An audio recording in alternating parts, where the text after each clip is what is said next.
Botad APMC યાર્ડમાં આજે થયું ચૂંટણીનું પરિણામ જાહેર। ખેડૂત પેનલના જાહેર થયેલ પરિણામમાં ભાજપના થયા સુપડા સાફ। 8 સભ્યોની ખેડૂત પેનલમાં કોંગ્રેસે બાજી મારી।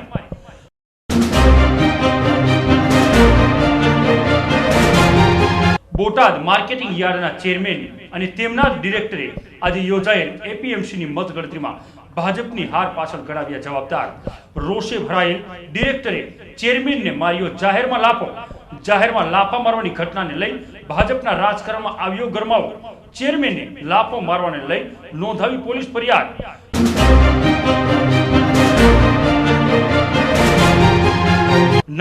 ડેસ્ટિનેશન ટૂર્સ એન્ડ ટ્રાવેલ્સનો આજે બોટાદમાં થયો શુભારંભ।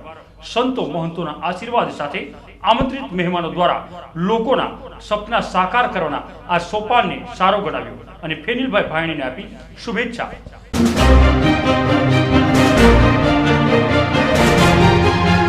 સ્વામિનારાયણ મંદિર ખાતે સુવર્ણ સિંહાસન ઉદ્ઘાટન મહોત્સવ નિમિત્તે યોજાયો સર્વરોગ નિદાન કેમ્પમાં શહેરના નામી 14 ડોક્ટરો સાથે લેબ ટેકનિશિયનોએ આપી સેવા। 550 થી 600 જેટલા દર્દીઓએ લીધો આ સેવાનો લાભ।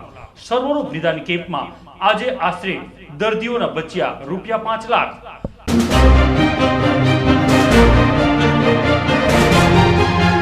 વીએચપીના રાષ્ટ્રીય નેતા પ્રવીણ તોગડિયા આજે ભાવનગર જિલ્લામાં વિવિધ કાર્યક્રમમાં પહોંચ્યા।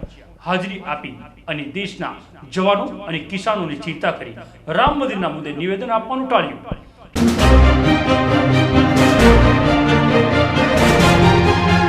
સૌરાષ્ટ્ર નિંબાર્ક પીઠ મોટા મંદિર લીંબડી દ્વારા શ્રી રાધા માધવ ગોપાલજી મંદિર દ્વારા રોજીદ ખાતે 13મા પાટોત્સવ નિમિત્તે ફ્રી દંત યજ્ઞ નિદાન કેમ્પ તેમજ સારવાર કેમ્પનું કરાયું આયોજન।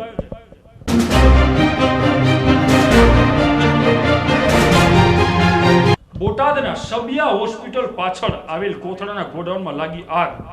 આગને લઈ થયું લાખોનું નુકસાન। આગ પર કાબુ મેળવવા 3 ફાયર ફાઈટરો ઘટના સ્થળે, કોઈ જાનહાનિ નહીં।